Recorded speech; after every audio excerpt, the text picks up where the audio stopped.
Les Actes des Apôtres, chapitre 17. Paul et Silas passèrent par Amphipolis et Apollonie, et ils arrivèrent à Thessalonique, où les Juifs avaient une synagogue. Paul y entra selon sa coutume pendant 3 shabbats. Il discuta avec eux d'après les Écritures, expliquant et établissant que le Christ devait souffrir et ressusciter des morts. Et Jésus que je vous annonce, disait-il, c'est lui qui est le Christ.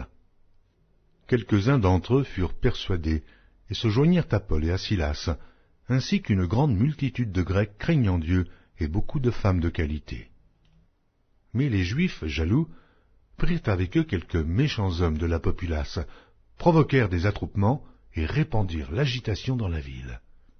Ils se portèrent à la maison de Jason, et ils cherchèrent Paul et Silas pour les amener vers le peuple. Ne les ayant pas trouvés, ils traînèrent Jason et quelques frères devant les magistrats de la ville en criant « Ces gens qui ont bouleversé le monde sont aussi venus ici, et Jason les a reçus. Ils agissent tous contre les édits de César, disant qu'il y a un autre roi, Jésus. » Par ces paroles, ils émurent la foule et les magistrats, qui ne laissèrent aller Jason et les autres qu'après avoir obtenu d'eux une caution. Aussitôt les frères firent partir de nuit Paul et Silas pour Bérée. Lorsqu'ils furent arrivés, ils entrèrent dans la synagogue des Juifs. Ces Juifs avaient des sentiments plus nobles que ceux de Thessalonique. Ils reçurent la parole avec beaucoup d'empressement, et ils examinaient chaque jour les Écritures pour voir si ce qu'on leur disait était exact. Plusieurs d'entre eux crurent, ainsi que beaucoup de femmes grecques de distinction et beaucoup d'hommes. Mais quand les Juifs de Thessalonique surent que Paul annonçait aussi à Bérée la parole de Dieu, ils vinrent y agiter la foule. Alors les frères firent aussitôt partir Paul du côté de la mer. Silas et Timothée restèrent à Bérée.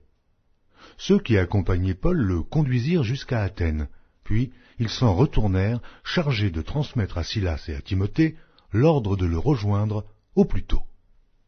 Comme Paul les attendait à Athènes, il sentait au-dedans de lui son esprit s'irriter à la vue de cette ville pleine d'idoles.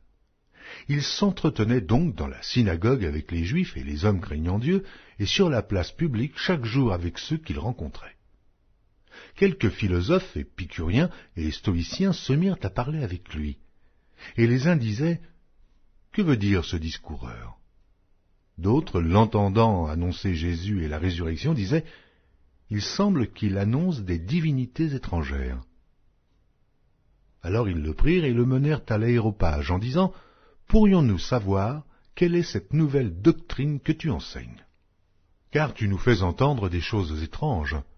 Nous voudrions donc savoir ce que cela peut être. » Or, tous les Athéniens et les étrangers demeurant à Athènes ne passaient leur temps qu'à dire ou à écouter des nouvelles.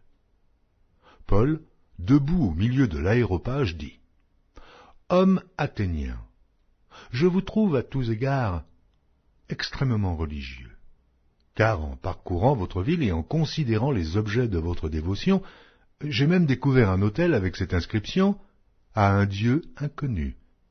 Ce que vous révérez sans le connaître, c'est ce que je vous annonce. Le Dieu qui a fait le monde et tout ce qui s'y trouve, étant le Seigneur du ciel et de la terre, n'habite point dans des temples faits de mains d'hommes. Il n'est point servi par des mains humaines, comme s'il avait besoin de quoi que ce soit, lui qui donne à tous la vie, la respiration et toutes choses. Il a fait que tous les hommes sortis d'un seul sang habitassent sur toute la surface de la terre, ayant déterminé la durée des temps et les bornes de leur demeure. Il a voulu qu'ils cherchassent le Seigneur, et qu'ils s'efforçassent de le trouver en tâtonnant, bien qu'il ne soit pas loin de chacun de nous. Car en lui nous avons la vie, le mouvement et l'être. C'est ce qu'ont dit aussi quelques-uns de vos poètes. De lui nous sommes la race. Ainsi donc, étant la race de Dieu, nous ne devons pas croire que la divinité soit semblable à de l'or, à de l'argent, ou à de la pierre sculptée par l'art et l'industrie de l'homme.